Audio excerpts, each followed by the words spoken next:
días a mis estudiantes del grado sexto.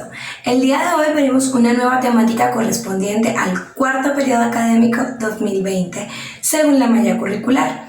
Se titula El cuadro sinóptico e infografía. Voy a hacer una excepción y les voy a explicar cómo vamos a manejar estos dos temas. Al ser el cuadro sinóptico y la infografía dos cosas diferentes, entonces vamos a dividirlos y les voy a explicar en una sesión la infografía y en la otra el cuadro sinóptico. ¿Por qué? Porque ambos sí son referentes que se utilizan para la parte de la producción más visual que escrita, pero también tienen ciertas particularidades y especificidades que los hacen diferentes el uno del otro. Por tal, considero que es importante que se realice una sesión en la cual se explique puntualmente todo lo que refiere a la infografía y se explique en otra sesión todo lo que refiere puntualmente a el cuadro sinóptico. Siendo así, entonces voy a explicarles la dinámica de la clase. El día de hoy iniciaremos con la infografía. Les explicaré primero un concepto de los textos discontinuos. ¿Por qué? Porque dentro de la clasificación de los textos discontinuos van a encontrar la infografía y el cuadro sinóptico. Luego de explicarles un poco sobre los textos discontinuos, conocerán concepto de infografía, características de infografía y tipologías de la infografía. Siendo así, espero que vengan con todas las ganas, con toda la disposición para iniciar el día de hoy. Que tengan a la mano su libreta de apuntes, su lápiz y su lapicero o su marcador, aquello con lo que escriban más cómodos. Les recuerdo tomar aquellas dudas o inquietudes puntuales para poder socializar en los encuentros sincrónicos. Siendo así, demos inicio a la sesión del día de hoy. Muy bien, chicos, como les decía con anterioridad, el día de hoy trabajaremos la infografía y vamos a hablar antes un poco sobre los textos discontinuos. ¿Qué son los textos discontinuos?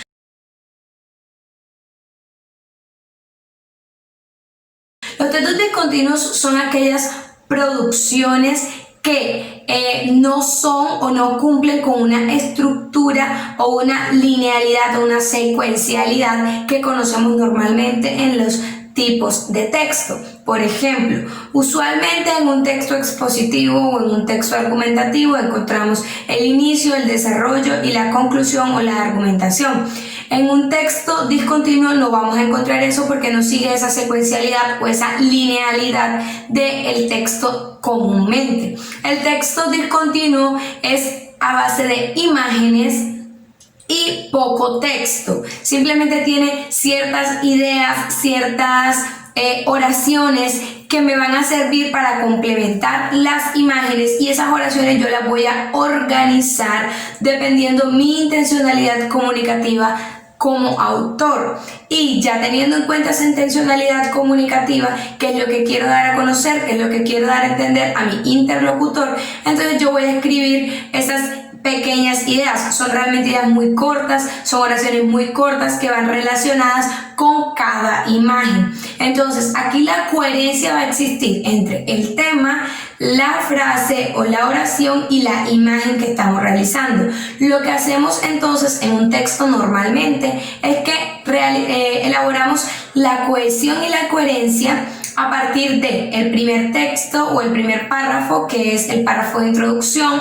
Continuamos con la secuencialidad o la coherencia entre el primer párrafo de introducción y el párrafo de desarrollo que continúa, y así en caso de que fueran 3 párrafos, por ejemplo, cuál es la coherencia que existe entre párrafo de introducción, párrafo de desarrollo y conclusión. Aquí lo que hacemos es que la coherencia la encontramos, como les venía diciendo con anterioridad, entre frase, imagen y tema como tal. Porque escogemos un tema, escogemos ciertas frases que son aquellas puntualidades y son aquellas, como decir, ideas principales del texto o del tema que vamos a tocar, y las imágenes, que son lo primordial.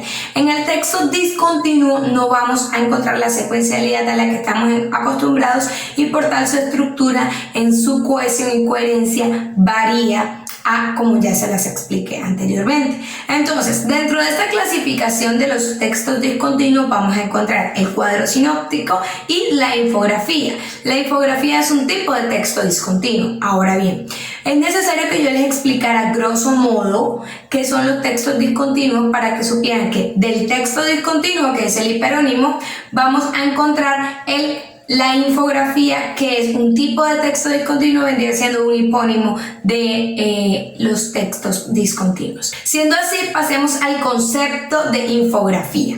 ¿Qué es la infografía?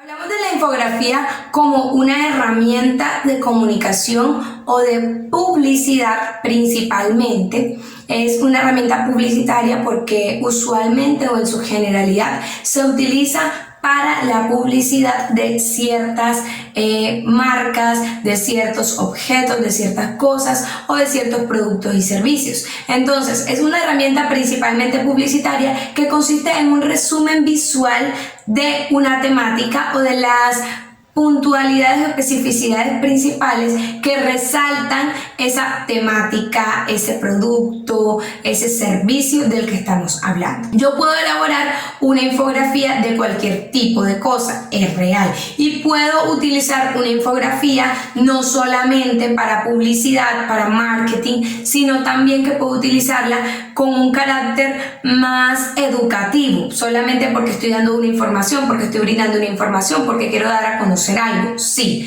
Sin embargo, su principal objetivo es la publicidad, y tiene una singularidad, y es que es la publicidad digital. La publicidad digital que hace referencia a la publicidad en el internet, en las redes sociales y en los medios informáticos, no tanto la publicidad en el papel, porque en esto difiere del folleto. El folleto también es un tipo de texto discontinuo, pero no me voy a ir más allá para no enredarlos o confundirlos. Entonces, el folleto también es un tipo de medio publicitario, una herramienta publicitaria que se utiliza, pero principalmente impresa en el papel, lo que podemos tocar, lo que podemos recibir. Ahora, la infografía también se puede imprimir, sin embargo, mantiene la parte digital porque su principal entorno es la digitalidad. Listo. Conociendo un poco sobre el concepto de lo que es infografía y cómo se puede aplicar más o menos el contexto, pasemos a las características.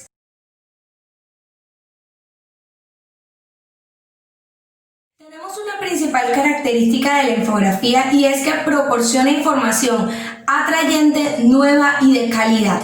¿Qué quiere decir esto? Como les recuerdo que, como les decía anteriormente, la infografía es principalmente una herramienta publicitaria. Al ser publicitaria busca vender, y vende una información sobre un producto, un servicio específico o un tema específico. Entonces, esa información que yo voy a ofrecer en esta infografía es nueva, porque es una información que nadie más conoce, que nadie más ha visto. Aunque sea sobre una temática que ya se conozca, debe tener algún aspecto que sea innovador, que dé ese punto al lector o al interlocutor que llame su atención, es decir, que sea nuevo, que sí, ya yo estoy hablando sobre, por ejemplo, los perros calientes en la comida rápida, pero resulta que yo nunca había visto un perro caliente con tocineta, por ejemplo, y yo estoy promocionando un perro caliente con tocineta. Entonces yo estoy dando una información que es nueva. Si bien ya conocemos los perros calientes, nunca se había visto uno con tocineta. Entonces esta ya es una información que atrae al lector porque es algo nuevo. Ahora, atrayente porque busca llamar la atención del interlocutor, del público, de la persona, del consumidor, porque recuerden que es una herramienta principalmente de publicidad. Entonces, si yo quisiera realizar una infografía de carácter más educativo, ya yo podría entonces buscar una temática diferente. No necesariamente yo podría hablar de la contaminación ambiental, por ejemplo. Sin embargo, la información va a ser la misma, nueva, atrayente y de calidad. Debe ser atrayente porque debe llamar la atención de la persona que va a leer. Yo no voy a elaborar un texto para que nadie lo lea. Yo no voy a elaborar o a producir algo para que nadie lo vea. Yo voy a producir algo para que aquel público al que yo quiero llegar se interese y obtenga esa información, la procese, la comprenda y se quede con ella. Entonces mi producto habrá sido triunfador. Ahora bien, debe ser de calidad, porque no voy a dar cualquier tipo de información que encontré por ahí, que yo escuché, no. Todo lo que yo voy a mostrar va a ser información que ya yo he buscado con anterioridad, estudiado con anterioridad, y esa información viene de fuentes confiables, es una información que me va a permitir a mí apoyar la idea que yo estoy ofreciendo o apoyar esa temática que yo estoy ofreciendo, ese producto que yo estoy vendiendo. Ahora vamos con una segunda característica de la infografía, que es utiliza un ancho ideal de 800 píxeles. A ver, voy a explicarles un poquito en esta parte. Es diferente en sus características a los tipos de texto normales que conocemos. ¿Por qué? Porque es un tipo de texto, primero, discontinuo, y segundo, con una infografía que se basa principalmente en imágenes y luego en texto. El texto es secundario, lo principal son las imágenes porque es un resumen visual. Ahora bien, entonces también es una herramienta publicitaria digital. Al ser digital, la proporcionalidad que tiene es de computador o se mide en píxeles. Entonces su ancho ideal es de 800 píxeles. Ahora su largo ya va dependiendo de la cantidad de información que nosotros estemos ofreciendo. Esto lo que nos va a permitir es mejorar la calidad de la imagen que se está dando y va a cumplir con las normas establecidas para la realización de una infografía. Vamos con una tercera característica de la infografía, que es precisa un diseño y una paleta de colores coherente. Como les decía al inicio de este video, en un texto normal la coherencia va a existir entre el primer párrafo, el segundo párrafo y el tercer párrafo y la idea principal del texto. En el texto discontinuo, para este caso, la infografía, la coherencia existe entre el tema, las palabras o las frases que voy a dar, las oraciones y el diseño. Eso quiere decir que ese diseño y esos colores deben ser coherentes con la temática, deben ser coherentes y cohesivos con las frases que yo estoy dando, que estoy poniendo, que están acompañando estas imágenes. Como lo más importante es la imagen, lo principal es el diseño. Y ese diseño debe ser acorde al tema. Y esos colores deben ser acordes al tema. De esa manera estamos teniendo coherencia entre unas cosas con la otra y no va a ser un texto fuera de lugar, no va a ser una producción fuera de lugar. Por ejemplo, si yo estoy hablando de unos perros calientes con tocineta, volvemos al ejemplo del perro caliente, no voy a poner de fondo una hamburguesa. No voy a poner el color del perro caliente, por ejemplo, verde, o voy a ponerlo el color del pan negro. No, porque estamos hablando de un perro caliente tradicional que tiene tocineta. En este caso, los colores deben ser acordes a lo que yo estoy vendiendo, deben ser acordes a la temática y el diseño también. Si yo estoy hablando de un perro caliente, no voy a vender la imagen de una hamburguesa porque no hay coherencia entre sí. Ahora, tenemos una quinta característica de la infografía, que es la impronta de marcas. Siempre debe ir en un lugar visible la impronta de tu marca. Tu marca es la persona que está produciendo o escribiendo esa infografía.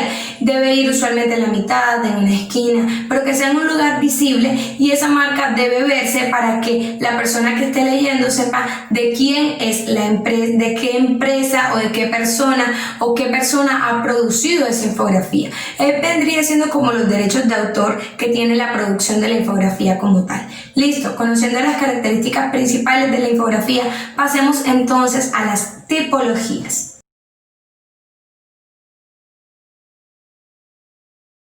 Tenemos 5 tipos de infografía diferentes: la secuencial, la característica, la geográfica, la científica y por último la estadística. Entonces son 5 tipos de infografías. Parece que la infografía fuera una sola, pero no. La estructura de la infografía varía según el tipo de infografía que yo voy a elaborar. Ya cuando yo estoy elaborando una infografía, ya yo digo, listo, yo voy a elaborar una infografía, por ejemplo, secuencial. Entonces ya yo elaboro o escojo la estructura de esa infografía teniendo en cuenta mi intencionalidad, la intencionalidad comunicativa, que es lo que yo quiero mostrarle a mi interlocutor. Entonces por eso conocemos las tipologías antes que la estructura, porque la estructura no es tan importante puesto que es variable y puesto que es a base de imágenes y poco texto, algunas frases, algunas oraciones que escoge el autor y que ya el autor, el productor de esa infografía ubica según su gusto y según su intención. Entonces, hablamos de la infografía secuencial o de secuencialidad. Esta infografía es la que nos muestra un paso a paso o la que nos muestra una secuencialidad, una linealidad de algo. Por ejemplo, esa infografía que ahora estamos en pandemia, ¿cierto? Y el mundo tiene una situación de salud que coincide con todos los países, hemos aprendido sobre el lavado adecuado de las manos y para ello nos han pasado ciertos folleticos, ciertas hojitas en las que hay unas imágenes que son unos pequeños circulitos en la mayoría de los casos con la fotico, la imagen de cómo debe lavarse las manos y cada paso que se debe dar. Usualmente hay unas que tienen 10 pasos, hay otras que tienen 7 pasos que las reducen. Bueno, entonces esta sería una infografía de secuencialidad. Como pueden observar, hay poco texto, son ideas principales, son ideas puntuales y está la imagen que es la principal, la que capta principalmente la atención y la protagonista de este tipo de texto, de este tipo de producción. Y esta imagen va coherente con la idea y llevan una secuencialidad. Primero tú debes abrir la llave y mojarte las manos, luego tomar el jabón, luego restregar tus manos una con la otra, palma con palma, por ejemplo. Entonces ya van paso a paso, cumpliendo una secuencialidad. Tenemos un segundo tipo de infografía que es la infografía característica. Esta infografía consiste en imagen y dibujo, pero de características específicas, de especificidades de ciertos aspectos o de ciertas temáticas. Por ejemplo, si yo voy a hablar de una infografía que refiere a la contaminación ambiental, lo que yo voy a hacer es que voy a tocar aquellos aspectos principales o aquellas características que me permiten a mí identificar cuando un ecosistema está en peligro. Por ejemplo, cuáles son las características de un ecosistema en peligro, o si yo voy a tocar la temática de los animales y yo quiero hablar de las características de los animales en vía de extinción. ¿Cuáles son las características de un animal en vía de extinción? Esas especificidades, entonces yo las voy a poner en esta infografía. Inmediatamente tú te encuentres con un tipo de infografía que te da estos datos, ya tú sabes que estás frente a una infografía característica. Y lo importante aquí es que cuando nos encontremos frente a una, podamos identificar si es de tipo 1 es secuencial, si es de tipo 2, por ejemplo, características, si es de tipo 3, geográfica y así. Bueno, entonces vamos con un tercer tipo que es la infografía geográfica. En este caso hablamos de un resumen estadístico o de información sobre la parte geográfica, la ubicación geográfica o el área geográfica de un lugar en específico. Cada vez que encontremos un tipo de infografía con esta información específica de la parte geográfica de un lugar, sabemos que estamos frente a una infografía geográfica. Ahora vamos con un cuarto tipo de infografía, que es la infografía científica. La infografía científica es la que me da los datos científicos que son comprobables, que han sido estudiados, que han sido comprobados y me los ofrece por medio de imagen y poco texto. Lo que busca esta infografía es eliminar o facilitar para el interlocutor la comprensión y el entendimiento de una temática científica. Es para un público más abierto, porque usualmente encontramos los datos científicos en un largo artículo de investigación que tiene muchísimas páginas y tiene una explicación bastante densa, bastante específica, de una rama en específico, que tiene ciertos tecnicismos que muchas veces no podemos entender porque no tenemos el conocimiento o no nos desarrollamos en esa rama específica. Entonces lo que hace la infografía científica es facilitar la comprensión de esos datos y ofrecernos de una manera más sencilla esta información. Vamos con un quinto tipo de infografía, que es la infografía estadística. En la infografía estadística vamos a encontrar los datos estadísticos con los diagramas de barra y con otro tipo de aspectos estadísticos que nos van a permitir a nosotros conocer los datos puntuales sobre algo. Este es uno de los tipos de infografía más utilizados porque es la que produce, por ejemplo, estadísticas sobre cuántos contagiados hay por día desde que se levantó la cuarentena o el aislamiento obligatorio, ¿sí? O cuántos muertos hay por día por coronavirus desde que se levantó el aislamiento obligatorio, o cuántos niños consumen hamburguesas de McDonald's, por ejemplo. Entonces son puntualidades estadísticas que nos ofrecen por medio de una infografía. Conociendo entonces concepto, características y estructura, pasemos a la actividad de profundización. Van a poder descargar la actividad de profundización en el botón que está en la parte de abajo de este video. También recuerden descargar actividad de ortografía y preguntas y palabras de cultura general. Me la envían a mi correo electrónico camilapalomo5@gmail.com, y si tienen alguna duda o inquietud pueden llamarme a mi número de teléfono 315-213-1066. Siendo así, espero que esta clase haya sido de su total agrado, que estén excelentes. Hasta luego.